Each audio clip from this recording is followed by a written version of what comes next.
The Night Rules. Shift 1. The Inheritance of Fear. The rules were taped to her locker with surgical precision, each strip of yellowed tape aligned perfectly parallel. Ellie Finch, Ellie to everyone who'd known her before this moment, stared at the handwritten list with growing unease. The paper looked ancient, corners soft with handling, ink faded to the color of dried blood. She'd been hired 3 days ago. Phone interview, quick background check, immediate start date. The job posting had been vague. Night supervisor, Ridgeway Supply Depot. Experience preferred but not required. Must be comfortable working alone. Now, standing in the cramped employee area behind the main floor, she wondered what she'd gotten herself into. Night shift protocols. Mandatory compliance. 1. Lock all exterior doors before 10:59 p.m. sharp. 2. Do not work alone after 11 p.m. 3. Ignore any sound coming from the break room after midnight. 4. Do not assist any customer who enters with mirrored eyes. 5. If the emergency phone rings but no light blinks, do not answer. 6. If someone who resembles your coworker returns after already leaving for the night, do not let them back in. 7. The red flashlight stays on the shelf. Do not remove it unless absolutely necessary. 8. Count the security monitors every 30 minutes. There should always be 6. 9. If you hear your name called from the storage room, do not respond. 10. Never enter the basement alone after 11:30 p.m. The list continued, growing more specific and incomprehensible with each line. And do not make eye contact with customers who cast no shadow. As if the radio plays backwards music, turn it off immediately. Chalk marks on the floor must never be disturbed. A bit overwhelming, isn't it? Ellie spun around. A man in his 60s stood in the doorway, wearing the same burgundy vest that hung in her locker. His face was kind but deeply tired, with eyes that seemed to have seen too much. A thin surgical scar ran along the left side of his neck. "Mr. Howard?" she asked. "Call me Duncan. You're Eleanor?" "Ellie." She gestured at the rules. "Is this some kind of joke? Health and safety gone mad?" Duncan's expression didn't change. "How much did they tell you about this place?" "Not much. Supply depot, night shift, inventory management." She looked around the small employee area. Everything seemed normal enough. Time clock, bulletin board, microwave that looked older than she was. "What kind of supplies do we actually stock?"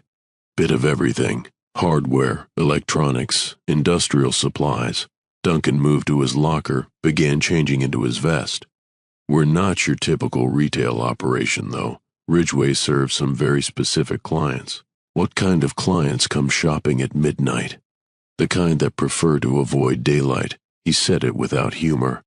"Look, Ellie, I know the rules seem barmy, but they're not suggestions. They're not guidelines. They're the only things keeping us safe." "Safe from what?" Duncan finished buttoning his vest, then turned to face her directly. "From the things that want to get in." She waited for him to smile, to crack, to reveal the punchline. Instead, he walked past her toward the main floor. "Come on then, let me show you the layout." Ridgeway Supply Depot occupied a converted railway warehouse on the outskirts of Kelverton, an industrial town that had seen better decades. The building squatted between abandoned rail lines and a stretch of woods that local children claimed was haunted. Ellie had driven past it hundreds of times growing up, never knowing it was anything more than another derelict structure. The main floor was larger than it appeared from outside, long aisles of shelving stocked with an eclectic mix of goods. Industrial lubricants sat next to vintage electronics. Cleaning supplies shared space with items she couldn't identify. Metal devices covered in symbols, bottles filled with substances that seemed to shimmer on their own. "We get most of our deliveries during the day," Duncan explained as they walked.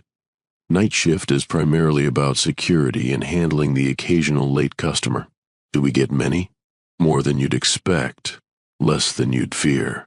6 security monitors hung above the checkout counter in 2 rows of 3. Each showed a different angle: parking lot, main entrance, rear dock, storage room, break room, and one labeled simply perimeter. The perimeter camera showed only darkness, occasionally interrupted by what might have been movement between distant trees. Duncan tapped the monitors. Count them every 30 minutes, always 6. If you ever count 7, call this number immediately. He handed her a business card with only a phone number printed in raised black letters. What if I count 5? Then you're probably about to die. The casual way he said it made her stomach turn. Duncan, what exactly? The emergency phone is here. He indicated a red telephone mounted on the wall behind the counter. Above it, a small light bulb sat dark. It will ring sometimes. If the light blinks when it rings, answer immediately. If there's no light, let it ring. What happens if I answer when there's no light? Duncan's hand went unconsciously to the scar on his neck. You'll find out why I can't answer it anymore. At 10:45 p.m., Duncan began his closing routine with military precision. He moved through the store methodically, checking each lock, testing each light switch, examining the chalk marks that Ellie now noticed were drawn at seemingly random intervals throughout the aisles. The marks formed no pattern she could recognize, symbols that looked almost like letters, but belonged to no alphabet she knew. The break room is through that door, he said, pointing to a plain wooden door marked with a simple staff-only sign. After midnight, you'll hear things from in there, voices sometimes, movement. It's just the building settling. Just the building settling, she repeated. Just the building settling, he confirmed. But you don't go in to check. You don't respond to voices. You don't investigate any sounds at all. Clear? She nodded, though nothing was clear. At 10:58, Duncan locked the final door, the main entrance. The heavy deadbolt slid home with a sound like a coffin closing. Right on time, he said, checking his watch. Clock tower chimes 11 in about 2 minutes. After that, you're not alone anymore. What do you mean? But Duncan was already moving toward the employee exit, a door Ellie hadn't noticed before. It was painted the same color as the wall, nearly invisible, unless you knew where to look. I'll be back tomorrow night to see how you're getting on, he said, pausing at the threshold. Remember, Ellie, the rules aren't there to control you. They're there to protect you. From us. The door closed behind him with a soft click, and Ellie heard the sound of a car starting in the distance. She was alone. The clock tower chimed 11, and every light in the store flickered once in perfect unison. Incident report, #47A, to date, October 15th, 1980. Filed by D. Howard. Said incident classification, breach attempt to type 2. At approximately 11:23 p.m., new night supervisor E. Finch reported hearing her name called from the storage room. Subject was properly instructed not to respond and complied with protocol. No visual confirmation of entity presence, but chalk marks in aisle 7 were found disturbed upon morning inspection. Note: new employee performed within acceptable parameters. Recommend continued observation. Shift 2, the mirror knocks. The second night began like the first. Rules taped to her locker. Duncan's tired eyes, the methodical locking routine. But Ellie paid closer attention this time, noting details she'd missed before. The chalk marks weren't random. They formed a perimeter around the entire store, each symbol precisely placed. Some were drawn in white chalk, others in what looked like red clay. A few appeared to be carved directly into the floor, filled with a dark substance that caught the light strangely. How long have you worked here? She asked Duncan as they completed their rounds. 23 years, he replied without hesitation. And before you? Margaret Thornfield. 15 years before the accident. What accident? Duncan stopped walking. They were standing in front of the red emergency phone, its dark bulb reflecting the fluorescent lights above. She answered the phone when the light wasn't on, he said simply. They found her the next morning with her mouth sewn shut and her eyes turned around. Ellie felt cold despite the store's warmth. Turned around? Inside out, pupils facing inward. Doctor said it was impossible, but impossible doesn't mean much here. He touched the scar on his neck again. I tried to help her when she answered. Nearly cost me my voice. Would have, if Gabriel hadn't intervened. Gabriel? You'll meet him eventually. Hope you don't meet him soon. Duncan checked his watch. Time for me to go. Remember, after 11, you're not alone, but you're also not with friends. The first few hours passed quietly. Ellie restocked shelves, updated inventory sheets, and counted the security monitors every 30 minutes. Always 6. The perimeter camera showed occasional movement in the woods, but nothing approached the building. At 1:17 a.m., she heard her name. Ellie. It came from the storage room, just as Duncan had warned. A woman's voice, friendly and familiar, though she couldn't place it. Ellie, could you give me a hand back here? She gripped the edge of the counter, knuckles white. The voice sounded exactly like her sister Sarah, who lived 200 miles away in London. I'm a bit stuck, love. Just need you to open the door. The storage room door was clearly visible from her position behind the counter. It remained firmly closed, just as it had been all night. But she could hear movement beyond it, the rustle of boxes, footsteps on concrete. Ellie, please. Her hand moved toward the door before she caught herself. Rule 9. If you hear your name called from the storage room, do not respond. She turned away and focused on inventory sheets, trying to ignore the increasing desperation in the voice that sounded like Sarah but couldn't. It'd be Sarah because Sarah was in London and had never worked retail and didn't even know where Kelverton was located. Ellie, I'm hurt. I need help. Her resolve wavered. What if it really was Sarah? What if somehow, impossibly, her sister was trapped in the storage room? Please, Ellie. It's dark in here. She took a step toward the door. The emergency phone rang. The light above it remained dark. Ellie froze, one hand reaching for the storage room door, the phone's shrill cry echoing through the store. The voice from the storage room fell silent. The emergency phone rings but no light blinks. Do not answer. The phone continued ringing. 20 rings, 30, 40. Finally, it stopped. The silence that followed felt thick, oppressive. Even the fluorescent lights seemed to dim. Then she heard footsteps in the storage room again, but these footsteps were different, heavier, more deliberate, and they were moving away from the door. At 3:33 a.m., she encountered her first customer. The main door should have been locked. She had watched Duncan secure it herself, but the small bell above the entrance chimed, and a figure stepped inside. It was a woman in her 40s wearing a practical coat and carrying a shopping basket. She moved through the aisles with purpose, selecting items, a bottle of industrial solvent, 3 packages of wire, something from the locked cabinet that Ellie couldn't see clearly. Everything seemed normal until the woman approached the counter to pay. Her eyes were mirrors, not mirrored contacts or some optical illusion. Actual mirrors. Ellie could see her own reflection staring back at her, twisted and frightened. The woman's face was pleasant, unremarkable, except for those impossible eyes that reflected everything and revealed nothing. Just these tonight, the woman said in a perfectly normal voice. Rule 4. To not assist any customer who enters with mirrored eyes. I'm sorry, Ellie managed. We're closed. Your door was open. The woman smiled. I can see you're working. The door is locked. You shouldn't be able to. But I'm here. The woman placed her items on the counter. In the mirror of her eyes, Ellie saw herself reaching for the register. But she wasn't moving her hands. I'll pay cash, the woman continued. Exact change. Ellie backed away from the counter. You need to leave. I'm a customer. You're here to serve customers.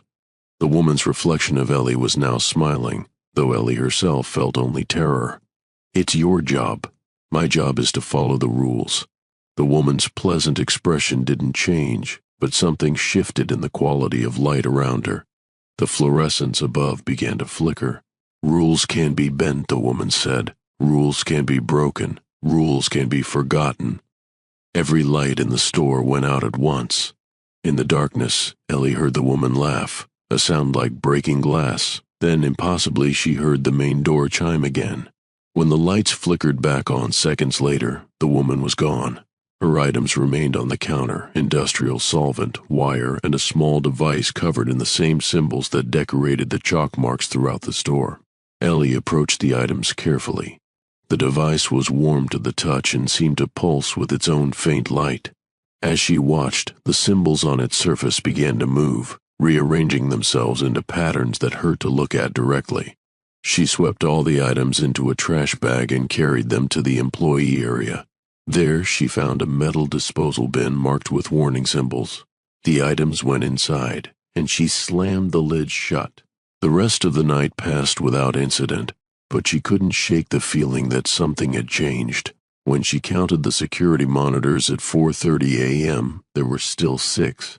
But the perimeter camera now showed something standing at the edge of the woods. A figure in a long coat, perfectly still, watching the building. At 6 a.m., when the first rays of sunlight touched the windows, the figure was gone. Shift 3, the weight of knowing. Duncan arrived early on the third night, finding Ellie in the employee area staring at the rules with new understanding. "How did she get in?" Ellie asked without preamble. "Who?" "The woman with mirror eyes. The door was locked." Duncan sat heavily on the bench beside the lockers. "They don't use doors the same way we do. Locks are suggestions to them. The rules are what keep them out." "But she was inside." "Because you considered helping her. The moment you thought about breaking Rule 4, you gave her an opening." He studied her face. "But you didn't break it. That's what matters." Ellie looked down at the list of rules. "There's more, isn't there? More than what's written here. Much more. These are just the ones that keep you alive through your first week." Duncan opened his locker, began changing into his vest. Margaret had a saying, "Fear is just unfamiliarity with the rules that govern a situation. The more you know, the less you fear, but the more you know, the more responsibility you carry." "I saw someone watching from the woods." "Gabriel." Duncan's expression softened slightly. "He's complicated. Not entirely human anymore, but not one of them either. He patrols the perimeter, keeps the worst ones from getting close enough to try the doors." "What happened to him?" "He broke a rule, but instead of dying, he adapted. Been out there for decades now, bleeding light whenever they wound him, speaking in riddles that somehow make perfect sense when you need them to." Duncan closed his locker. "He'll approach you eventually. Don't be afraid. He's the only one of them that's truly on our side." Jake Miller started work on Thursday night. He was young, barely 20, with the kind of casual confidence that came from never having encountered real danger. Duncan introduced him as Ellie's new partner, the solution to Rule 2, to not work alone after 11 p.m. "This place is mental," Jake said after Duncan finished explaining the rules.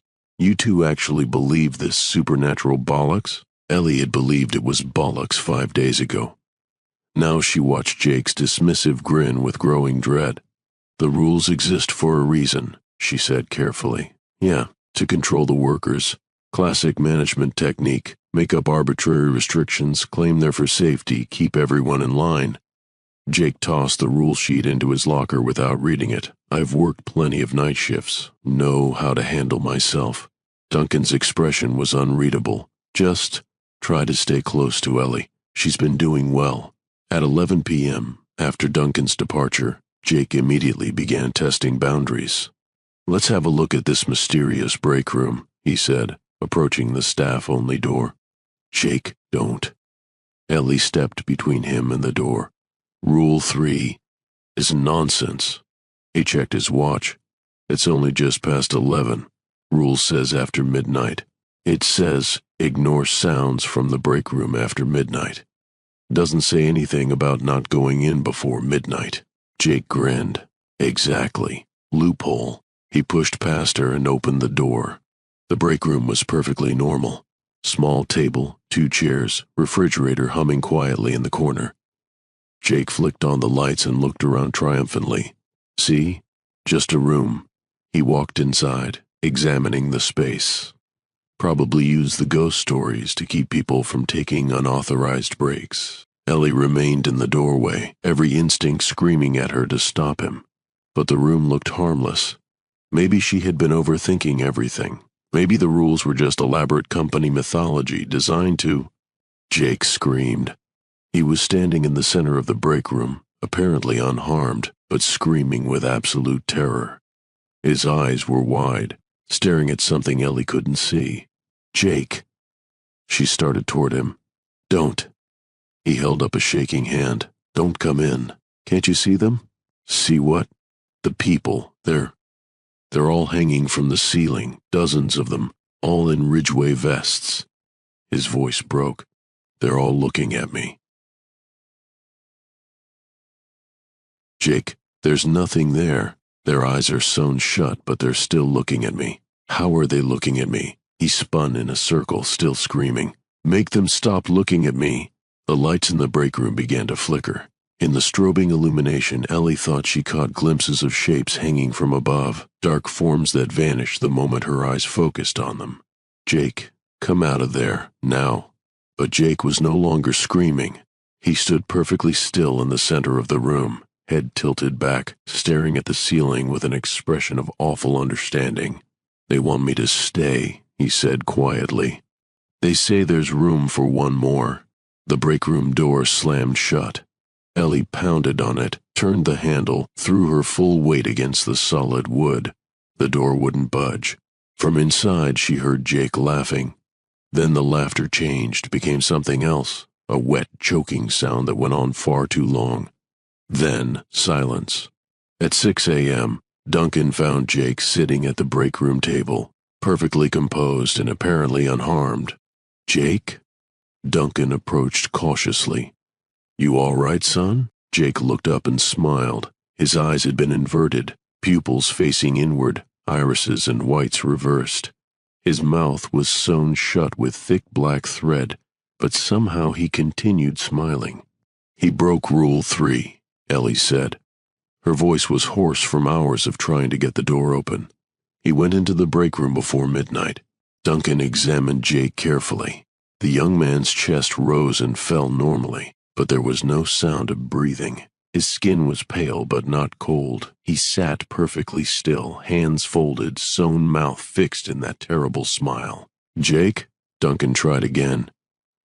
"Can you hear me?" Jake nodded enthusiastically. He raised one hand and mimed writing. Duncan found a piece of paper and a pen. Jake took them and began writing in careful, neat script.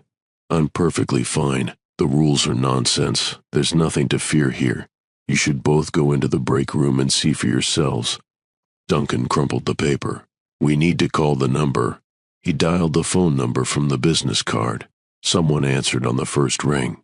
"Breach containment," a crisp female voice said.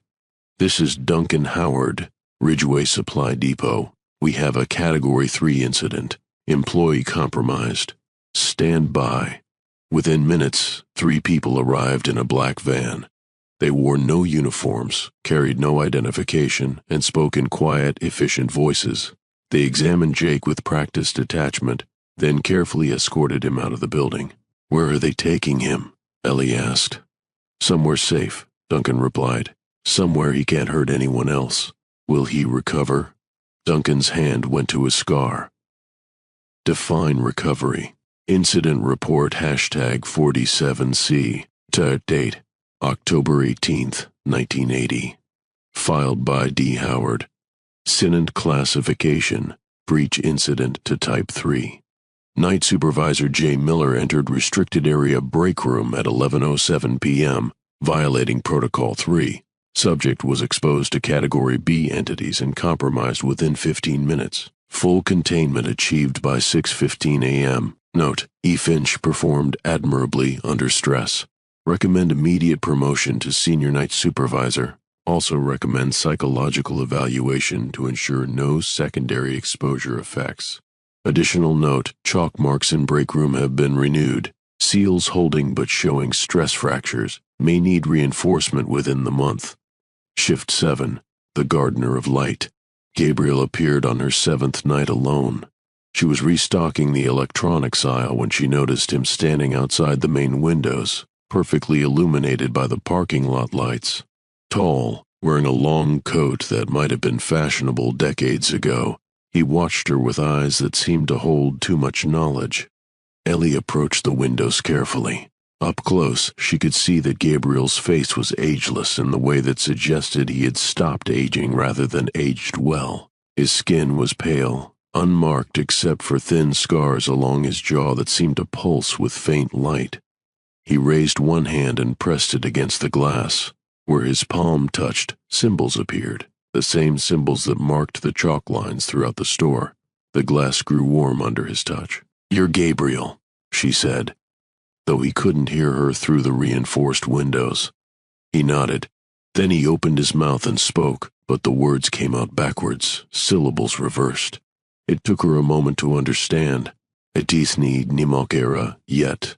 They are coming from inside." Ellie spun around, scanning the store. Everything looked normal. 6 security monitors, chalk marks undisturbed, all lights functioning properly. When she turned back to the window, Gabriel was gone. But the symbols he had pressed into the glass remained, glowing faintly in the darkness. At 2:47 a.m., the emergency phone rang. The light above it blinked steadily. Ellie picked up on the second ring. "Ridgeway Supply Depot. Sit edistuo." The voice was Gabriel's, speaking in his backwards tongue. "Eight peaked some way." "I don't understand," she said.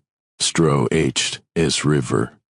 Gabriel said more slowly. "When we play." Or reverse the words. "I help you." Outside this, she translated carefully. "You must keep the engine mark era yet," Gabriel continued. "Morect morph nivael ton tobe disney." When they are coming, but not leaving from the room inside. They are coming, but not from inside, leaving room. No, they are coming from inside, but not leaving the room. "Something's in the storage room?" she asked. Anon, Gabriel's voice was urgent. "For more kerb, eat." The break room. Ellie looked toward the staff-only door. It appeared solid, undisturbed. But as she watched, she noticed something that made her blood freeze. Light was seeping from beneath the door, not electric light, something else, something that moved and pulsed like a living thing. And Wad Kikol. Gabriel's voice was fading. "Eight peak some way. Lock down. You must keep the..." The line went dead. The light under the break room door grew brighter. And now she could hear voices from within, not the usual sounds she was supposed to ignore, but clear conversation. "She's out there," someone said. It sounded like Jake. "I know," another voice replied. This one sounded like Duncan. "Should we invite her in?" "Not yet. She's not ready." "When will she be ready?" "When she stops believing in the rules." Ellie backed away from the door. Jake was gone, taken away by the people in the black van. Duncan wouldn't return until tomorrow night, but their voices continued, discussing her fate with casual interest. "She saw Gabriel tonight," Jake's voice said. "Gabriel can't help her forever," Duncan's voice replied. "Eventually she'll have to choose." "Choose what?" "Whether to join us or replace us." The light under the door flickered, and for a moment she heard other voices. Dozens of them, all talking at once. Some she recognized, Margaret Thornfield's elderly rasp. Other voices that might have belonged to previous night supervisors stretching back decades. All of them discussing her. All of them waiting. She grabbed the red flashlight from its shelf and held it like a weapon. The light it cast was different from the store's fluorescence. Warmer, steadier. Where the beam touched the seeping light from the break room, the alien illumination recoiled. "Sikiruoyera," Gabriel's voice whispered from the emergency phone, though it wasn't ringing. "Skill 8, peak. You were right. Keep the light." The voices in the break room fell silent. The seeping light retreated. But Ellie knew this was only the beginning. Shift 14, the hidden logbook. She found the logbook hidden behind a loose panel in the employee area, tucked away like a guilty secret. The binding was water-damaged, pages yellowed with age and what might have been blood. The handwriting changed every few entries. Different supervisors, different years, all documenting the same impossible reality. Century. March 15th, 1963. M. Thornfield earned at 17th night. The patterns are becoming clearer. The things that come aren't random. They're testing the barriers, looking for weaknesses. Each rule we follow strengthens the containment. Each rule we break gives them purchase in our reality. So Duncan thinks I'm becoming obsessed, but he doesn't understand. This isn't just a job. We're the last line of defense against something that would unmake the world if it ever got free. Entry, July 3rd, 1965. D. Howard. Teen Margaret is gone. Found her this morning with her eyes reversed and mouth sewn shut just like the others. But before they took her away, she managed to write one word in the dust. Basement. And I've never been in the basement. New rule, never enter the basement alone after 11:30 p.m. But what if it's already too late? What if whatever's down there has been listening all along? Entry, October 12th, 1971. D. Howard. Gabriel appeared to me tonight. Spoke in riddles as always, but I'm beginning to understand. He was like us once, a night supervisor who broke too many rules and was changed by the exposure. But instead of being taken, he chose to stay and fight. Benet showed me the real purpose of this place. We're not guarding a supply depot. We're guarding a hole in reality itself. The building sits on top of something that shouldn't exist, and our job is to keep it sealed. And the supplies we stock aren't for customers. They're for us, tools and materials needed to maintain the barriers, the chalk, the sigils, the devices in the locked cabinets. All of it designed to keep them on their side. Entry, September 22nd, 1976. D. Howard Durant. The new rule discovered through trial and error. The mirrors in the employee washroom must be covered after midnight. Learned this the hard way when I saw my reflection arguing with itself. My reflection lost the argument. Don't know what that means yet, but it can't be good. Entry, December 1st, 1978. D. Howard. They're adapting.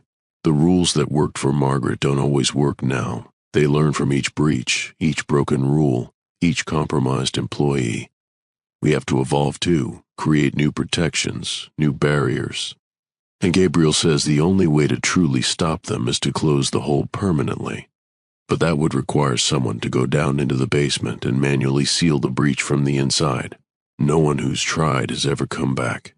Sentry, October 19th, 1980. E. Finch. Reading this logbook changes everything. I understand now why Duncan looks so tired, why the rules seem so specific, why Gabriel bleeds light instead of blood.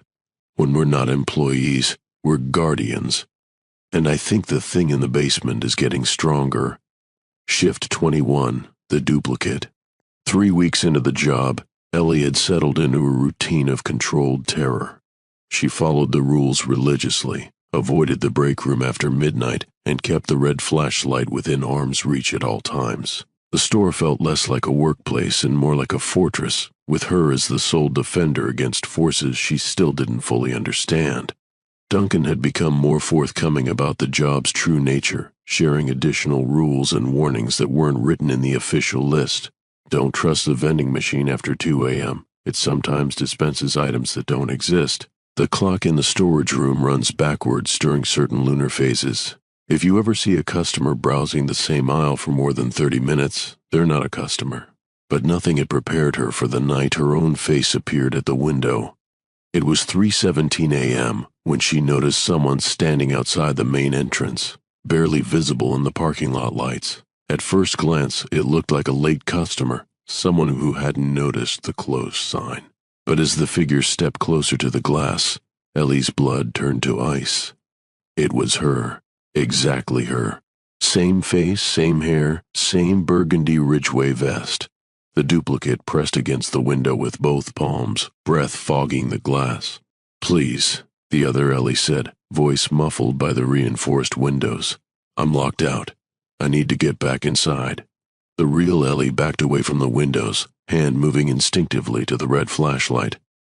Rule 6. If someone who resembles your coworker returns after already leaving for the night, do not let them back in.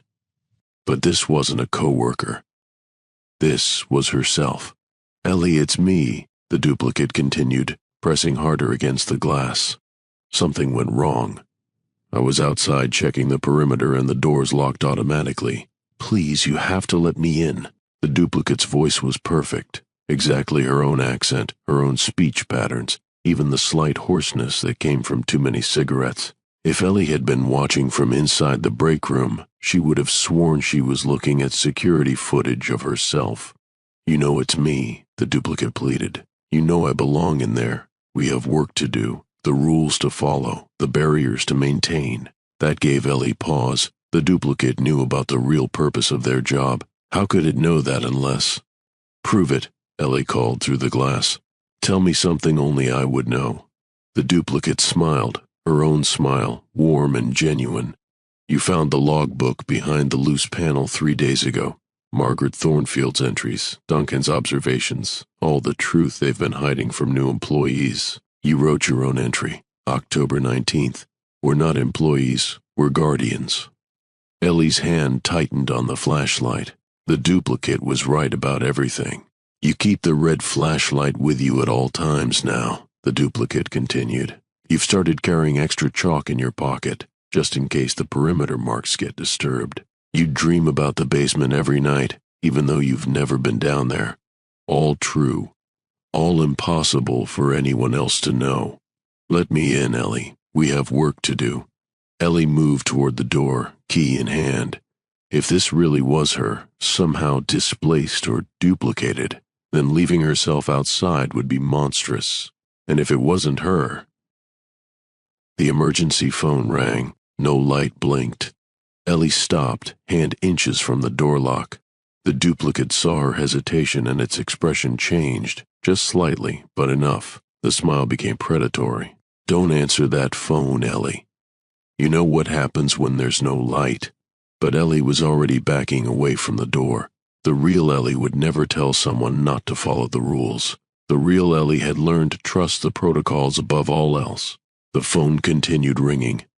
20 rings, 30. The duplicate began pounding on the glass with increasing desperation. Let me in. You're making a mistake. I belong in there. At the 40th ring, Ellie picked up the phone. Skier era woi. Gabriel's backwards voice was urgent. Fruoi ton citat. Once you are right, that is not your... Then repeat sum woi, Gabriel continued. Edistuo. Inoshu must keep her outside. The duplicate had stopped pounding on the glass. Instead, it stood perfectly still, watching Ellie with eyes that no longer looked quite human. The parking lot lights behind it began to flicker, and in the strobing illumination, Ellie caught glimpses of its true form, something that wore her face like a mask, something with too many joints and fingers that bent in impossible directions. Gabriel says you're not me, Ellie called through the window. The duplicate's borrowed face twisted into an expression of rage. When it spoke, its voice was no longer hers. It was the sound of breaking glass, of metal scraping against stone. Gabriel lies. Gabriel is broken. Gabriel failed just like you will fail. The thing that looked like Ellie pressed both palms against the window again, but now its touch left scorched handprints on the glass. The symbols Gabriel had earlier pressed into the window began to glow brighter, creating a barrier of light between Ellie and her would-be replacement. You cannot keep us out forever, the duplicate hissed. Every rule you follow makes you more like us. Every night you survive changes you. Soon you will choose to let us in because it will be easier than fighting. The parking lot lights went out completely. In the darkness beyond the windows, Ellie could see dozens of figures standing in the shadows, all wearing her face, all pressing against the glass, all speaking in perfect unison. Let us in, Ellie. Let us help you. Let us make the fear stop. She raised the red flashlight and switched it on. The beam cut through the darkness like a sword, and where it touched the duplicates they screamed and fell back. But there were so many of them, and the flashlight's battery wouldn't last forever. The emergency phone rang again. This time the light above it blinked. Eitinif sum oi. Gabriel's voice was fading. Amortimesab eitni. And you must find thee in the basement room. Find what? Ekruos 8. The source. The line went dead, but Ellie understood.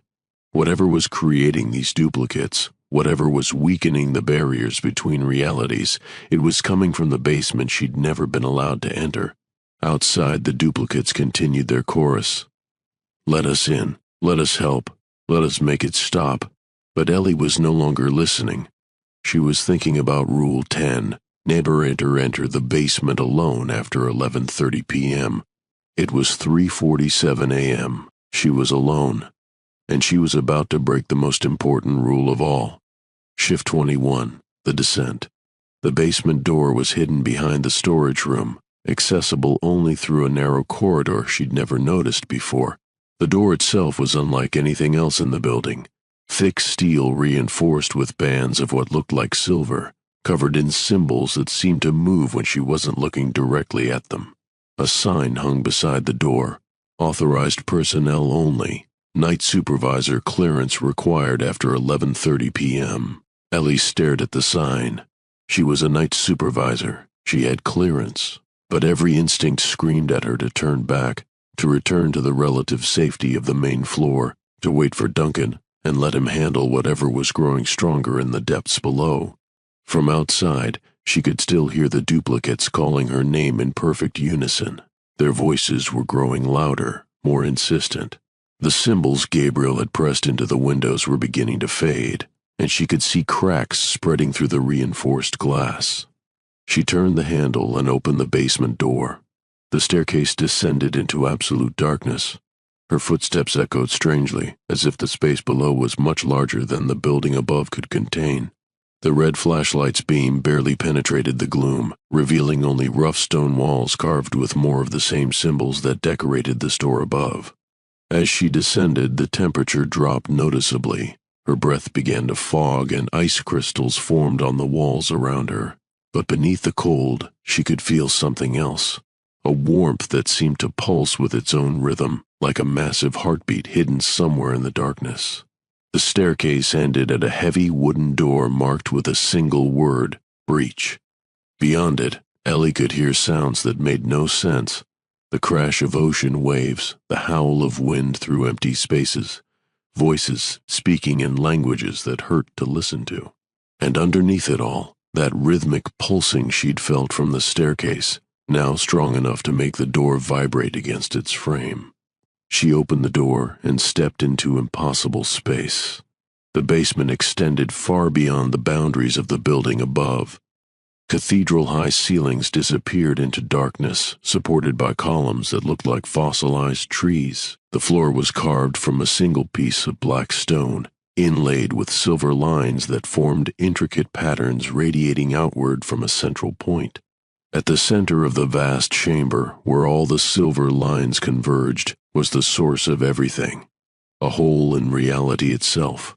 It was roughly circular, perhaps 10 feet across, but its edges seemed to shift and blur as if the very concept of edge didn't apply. Through it, Ellie could see glimpses of other places, alien landscapes under foreign stars, cities built from materials that shouldn't exist, endless corridors filled with the duplicates of everyone who had ever worked at Ridgeway Supply Depot. The whole pulsed with that rhythmic warmth she'd felt from above, and with each pulse, something tried to push through from the other side. Sometimes it was another duplicate, versions of Duncan, of Margaret Thornfield, of herself. Sometimes it was the woman with mirrored eyes. Sometimes it was things that had no earthly analog, creatures of shadow and hunger that tested the boundaries of the breach with increasing desperation. But they couldn't fully enter. Around the hole, a complex array of machinery hummed with contained power. Banks of equipment that looked like they'd been built in different decades, different centuries even, all connected by cables and tubes that pulsed with their own inner light. Some components were recognizably modern, computer terminals, electronic displays. Others looked ancient, brass gears, crystal arrays, devices covered in symbols from dead civilizations. At the center of it all, tending the machinery with practiced efficiency, was Duncan. But this wasn't the tired, scarred Duncan from upstairs. This Duncan moved with inhuman precision, his eyes glowing with the same light that pulsed through the machinery. When he turned to face her, she could see that his mouth had been sewn shut just like Jake's. but the threads were made of light instead of thread. He gestured to a nearby control panel and mimed writing. Ellie found paper and pen among the technical manuals scattered throughout the chamber. "And you shouldn't be here," Duncan wrote in his careful script. "And too dangerous after midnight. The barriers are weakest then. The duplicates outside, they're getting stronger," Ellie said. "Gabriel told me to find the source." Duncan nodded and wrote, "They're not duplicates. They're the people who used to have our jobs, trapped on the other side when they broke too many rules. They want back in. What happened to you? And I chose to stay when I was compromised. Someone has to maintain the equipment. Someone has to keep the breach from expanding." Duncan's writing became more urgent. "But I can't do it forever. The machinery is breaking down. Need replacement parts that don't exist anymore." "What kind of replacement parts?" Duncan pointed to several components that were clearly failing. Crystal matrices cracked beyond repair, brass gears worn smooth, electronic circuits sparking with failing connections. But mixed among the ancient technology were items Ellie recognized from the store above: industrial lubricants, specialized electronics, bottles of shimmer that seemed to move on their own. "And the store isn't a supply depot," Duncan wrote. "It's a front. Everything we stock is designed to maintain this equipment, but we're running out of materials and the breach is growing stronger." As if to emphasize his point, the hole pulsed brighter, and something massive pressed against the barrier from the other side. The machinery around the chamber sparked and whined under the strain. "And I need to go back upstairs," Duncan wrote frantically. "If the barriers fail while you're down here, you'll be pulled through to their side." But Ellie was studying the machinery with growing understanding. This is why the rules exist. Each rule we follow strengthens the barriers. Each rule we break gives them more power to push through. Duncan nodded. "But what if we created a new rule? Something they haven't adapted to yet?" Duncan stopped writing and looked at her with his glowing eyes. For a moment, his sewn mouth almost seemed to smile. "What did you have in mind?" "Shift 21, the new rule." Ellie spent the next hour studying the machinery, trying to understand how the ancient mechanisms interfaced with the more modern components. Duncan helped where he could, writing explanations and pointing out critical systems, but much of the technology operated on principles that defied conventional understanding. The breach itself was contained by a combination of physical barriers and metaphysical ones. The machinery maintained both, but the metaphysical barriers, the ones strengthened by following the rules, were failing faster than the physical ones. "The rules work because they create a kind of consensus reality," Ellie said, thinking aloud. "Everyone who works here follows the same protocols, believes in the same restrictions. That collective belief creates a barrier the entities can't cross." Duncan nodded and wrote, "And they learn from each breach. Each broken rule teaches them how our reality works. Eventually, they adapt enough to cross over permanently. So we need a rule they can't predict, something that doesn't fit their understanding of how we operate." Ellie moved to one of the more modern control panels, studying the readouts. What if the rule wasn't about restriction? What if it was about creation? She began typing commands into the control system, accessing subroutines that looked like they'd been written by someone who understood both computer programming and ancient ritual magic. The screen filled with symbols that were part code, part sigil, part mathematical equation. Every night supervisor who's worked here has added to this system, she realized. Margaret's knowledge of the old ways, your understanding of the machinery. Even Jake's brief time here left traces in the programming. Duncan wrote, "What are you planning?" "A new rule. Rule 0, we'll call it.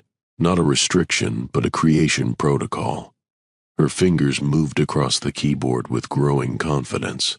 "Instead of just following rules to maintain the barriers, we create new barriers every night. Adaptive, evolving, impossible to predict." The control system responded to her inputs, drawing power from sources throughout the building. She could feel the machinery above responding. Every light bulb, every security monitor, every piece of equipment in Ridgeway Supply Depot becoming part of a vast network designed to contain the impossible. Rule 0. Each night supervisor must create one new protection before dawn, using materials available in the store and knowledge gained through experience. The protection must be unique, untested, and designed to address a specific weakness in the current barriers. As she entered the rule into the system, the machinery around the breach began to hum with new energy. The failing components, the cracked crystals, the worn gears, the sparking circuits, began to repair themselves, drawing power from the newly established protocol. Duncan wrote frantically, "And it's working. The barriers are stabilizing. But are you sure this will hold?" "No," Ellie admitted, "but that's the point. If we don't know what we're going to create each night, neither do they." The hole in reality pulsed again, but this time the entities pressing against the barrier from the other side seemed confused, uncertain. The duplicates of past employees stopped their coordinated assault and began arguing among themselves, their perfect synchronization broken by the introduction of an element they couldn't predict. Duncan gestured toward the staircase. "You should go back upstairs. Dawn is coming, and you'll need to implement the first new protection." Ellie nodded, but paused at the basement door. "Duncan, what happens when you can't maintain the machinery anymore?" He was quiet for a long moment, then wrote, "Someone else will have to take my place." "But not yet. The new rule buys us time. Maybe decades, maybe longer." "And Gabriel?" Gabriel chose a different path. He fights them directly, burns himself out, keeping the worst ones away from the building. But his way is temporary too. Only the rules are permanent. Ellie climbed the stairs back to the main floor, her mind already working on what her first new protection would be. The duplicates outside had retreated into the woods, their coordinated assault broken by confusion. The emergency phone was silent. Even the break room seemed quieter, as if whatever lurked inside was reconsidering its approach. At 5:47 a.m., as the first hints of dawn touched the windows, she implemented Rule 0 for the first time. Using industrial adhesive from aisle 3, chalk dust from the employee supply closet, and her own blood, just 3 drops carefully measured, she created a new sigil on the floor behind the checkout counter. The symbol was unlike anything in the store's existing protection array. Part mathematical formula, part personal memory, part pure intuition. As she completed the final stroke, every piece of electronic equipment in the store hummed once in unison. The sigil flared with brief light, then settled into the floor as if it had always been there. The barriers were stronger. The breach was more secure. And somewhere in the basement, she could hear Duncan's machinery humming with renewed purpose. Incident report, #47G. Phone date, October 25, 1980. Filed by E. Finch. Incident classification, successful innovation, Rule 0 implementation. First successful activation of adaptive protection protocol completed at 5:47 hours. New sigil designated EF001 Puntat integrated into existing barrier network without complications. Breach containment strengthened by estimated 23%. Note, recommend immediate promotion of E. Finch to Senior Night Supervisor, Level 2. Subject has demonstrated exceptional understanding of underlying principles and innovative problem-solving capabilities.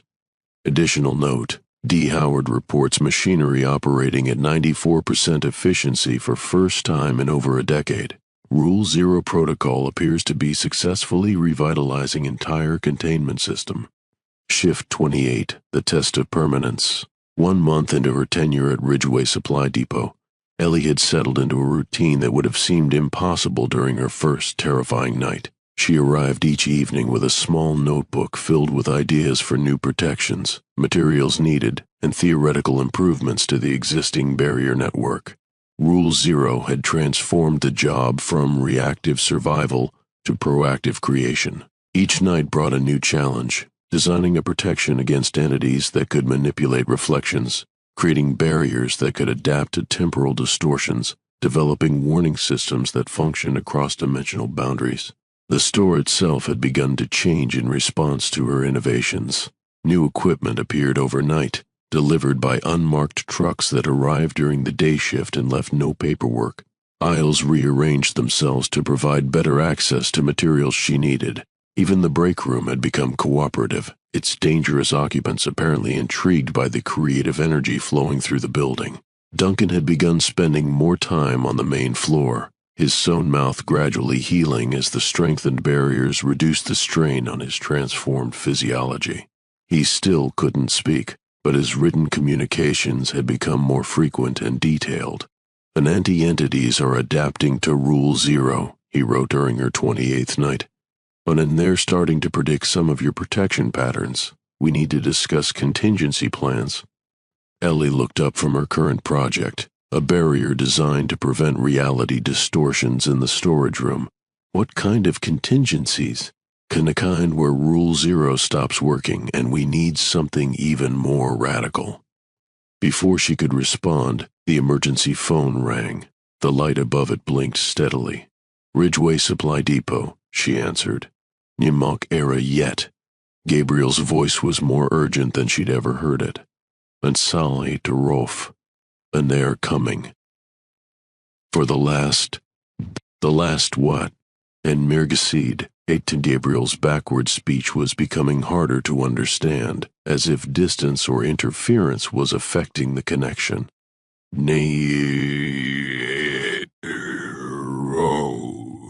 And disagreement. For the end. The line went dead. Duncan was already moving toward the windows, gesturing for Ellie to join him.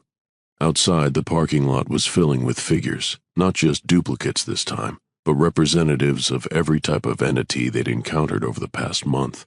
The woman with mirrored eyes stood beside perfect copies of past employees. Shadow creatures that had never successfully breached the barriers mingled with beings that seemed to be made of living static.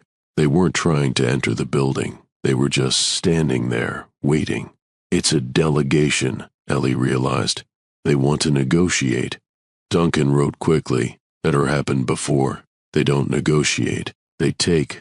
But as they watched, one figure stepped forward from the crowd, a perfect duplicate of Ellie herself. But this one moved with obvious authority. The other entities deferred to it, creating a clear path as it approached the main entrance. The duplicate Ellie raised one hand and pressed it against the glass. Where it touched, words appeared in reversed writing. "We propose an exchange." Ellie approached the window cautiously. What kind of exchange? The duplicate wrote more words on the glass, "Enforcer innovations for our withdrawal." "You want me to stop creating new protections? And we want you to teach us. Show us how to create as you create. In exchange, we will cease our attempts to breach this location." Duncan grabbed Ellie's arm, shaking his head frantically. He scribbled on his notepad, "Don't trust them. They want to learn our methods so they can defeat every location, not just this one." But the duplicate continued writing, "Ken, you have made the game interesting again. We respect innovation. We offer permanent peace.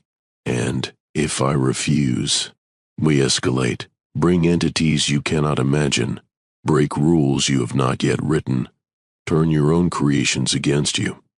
Ellie studied the assembled entities. There were hundreds of them now, maybe thousands, all waiting for her decision.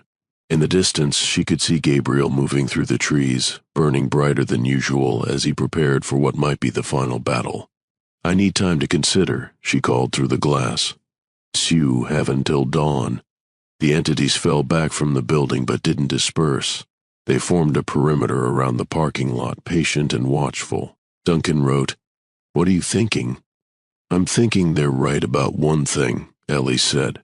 "Rule 0 has made the game more interesting, but not for the reasons they think." She walked to the basement door, Duncan following close behind. "I need to see the breach again. Need to understand something." Shift 28, the final innovation. In the basement, the machinery hummed with perfect efficiency.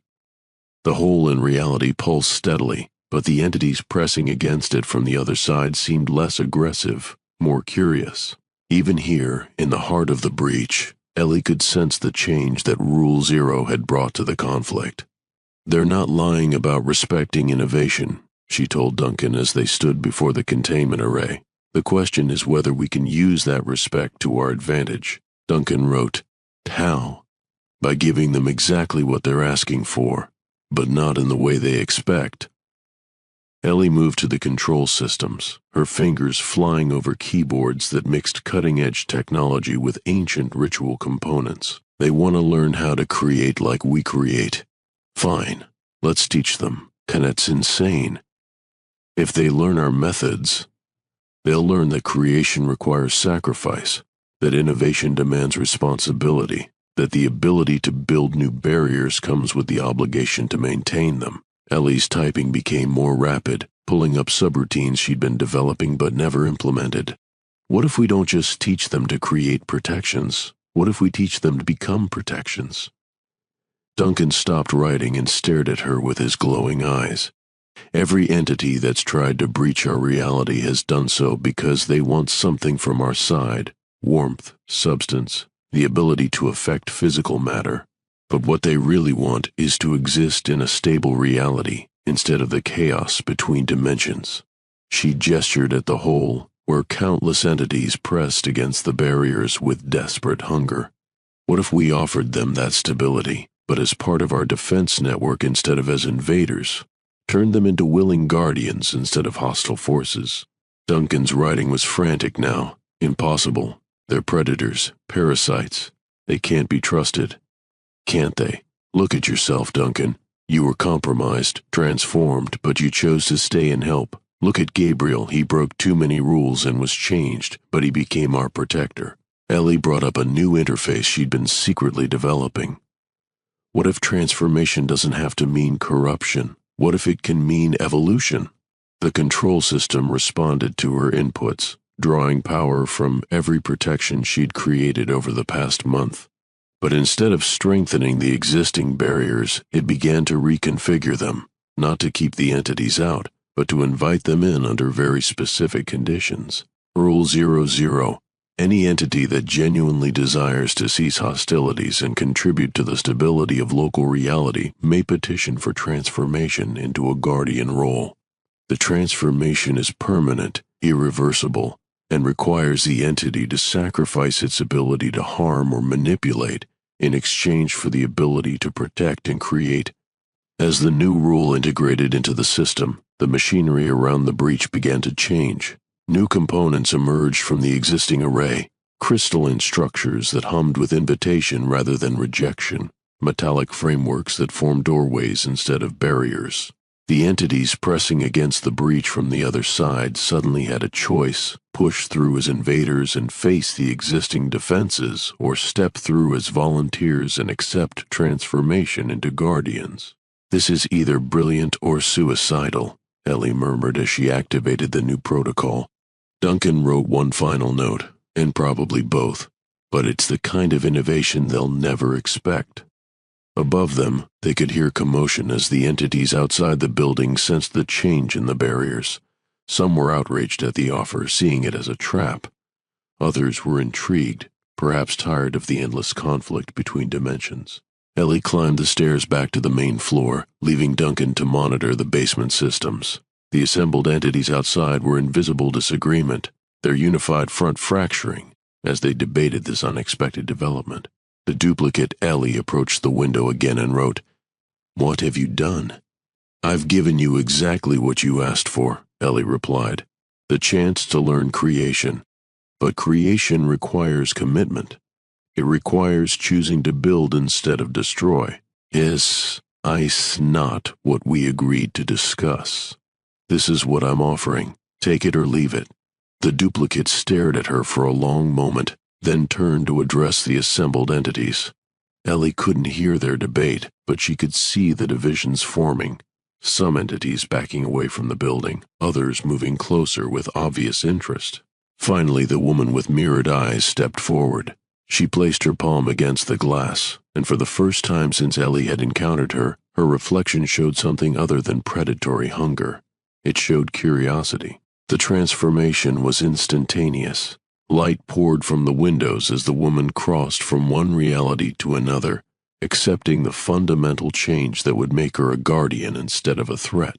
When the light faded, she stood in the store's main aisle, no longer an intruder but a protector. Her eyes were still mirrors, but now they reflected the store's defenses instead of its vulnerabilities. She nodded once to Ellie, then took up position near the storage room, a new guardian for a new age. One by one, other entities made the same choice. Not all of them. Many retreated into the darkness, unwilling to sacrifice their predatory nature. But enough stepped forward that by dawn, Ridgeway Supply Depot had more guardians than it had ever known. Epilogue: The New Rules. Pointer 6 months later. Ellie arrived for her shift to find 3 new applicants waiting in the employee area, their faces bright with the kind of nervousness she remembered from her own first night. Duncan, now able to speak again, his mouth finally healed, was explaining the basic rules to them. The most important thing to remember, he was saying, is that the rules exist to protect you, but they're not static. They evolve as we learn, as we grow, as we face new challenges. The woman with mirrored eyes, who had chosen the name Vera, stood nearby, her reflection now showing the warm, protective barriers that surrounded the store. She had become their expert on dimensional theory, helping to design protections against threats that had never been imagined before. Gabriel still patrolled the perimeter, but now he had company. A dozen former entities had chosen transformation, becoming guardians who watched the woods for the truly hostile forces that still existed between realities. The store itself had expanded, both physically and conceptually. New aisles appeared as needed, stocked with materials that existed specifically to help create whatever protections the situation required. The basement had become a workshop where human creativity combined with otherworldly knowledge to produce innovations that neither species could have achieved alone. "Any questions?" Duncan asked the new recruits. A young man raised his hand. "What happens if we break the rules?" Duncan smiled, something he'd never been able to do during his years of silent service. "Then you learn to write new ones. That's how this place works. We don't just follow the rules, we create them. We don't just maintain the barriers, we innovate them. We don't just survive the night, we make the night safer for everyone." Ellie nodded approvingly. The kid would do fine. They all would, with the right training and the right support. As the new recruits began their first shift, Ellie made her way to the employee area to update the master list of rules. She'd been doing this every few days, adding new protocols as they developed them, refining existing ones as they learned more about how reality could be shaped and protected. The list now covered several pages, but at the top, in her own handwriting, were the 3 rules that had changed everything. Sarah Rule 0. Each night's supervisor must create 1 new protection before dawn, using materials available in the store and knowledge gained through experience. The protection must be unique, untested, and designed to address a specific weakness in the current barriers. Meta Rule 00. Any entity that genuinely desires to cease hostilities and contribute to the stability of local reality may petition for transformation into a guardian role. The transformation is permanent, irreversible, and requires the entity to sacrifice its ability to harm or manipulate in exchange for the ability to protect and create. For Rule 000, the rules themselves are not laws but tools. They can be modified, expanded, or replaced as understanding grows. The only permanent rule is that there must always be someone willing to stand guard against the darkness, and someone willing to light new candles when the old ones burn out. Ellie capped her pen and looked around the store that had become so much more than a workplace. It was a fortress, a laboratory, a bridge between worlds, and a sanctuary for anyone willing to take responsibility for protecting the boundaries of reality itself. Outside, the dawn was breaking over Kelverton, painting the sky in shades of possibility. And in the basement, the machinery hummed with a harmonious fusion of human innovation and otherworldly wisdom, keeping the barriers strong for another day. The night shift was ending, but the work would never be finished. There would always be new threats, new challenges, new opportunities to grow and adapt and create. That was the real rule, the one that didn't need to be written down. As long as there were people willing to face the unknown with creativity instead of fear, the darkness would never win. Ellie Finch, Senior Night Supervisor Level 3, guardian of the Ridgeway breach, creator of rules, smiled as she prepared to hand over the day shift to her equally dedicated colleagues. The night rules had become something more than survival protocols. They had become a way of building a better tomorrow, one innovation at a time,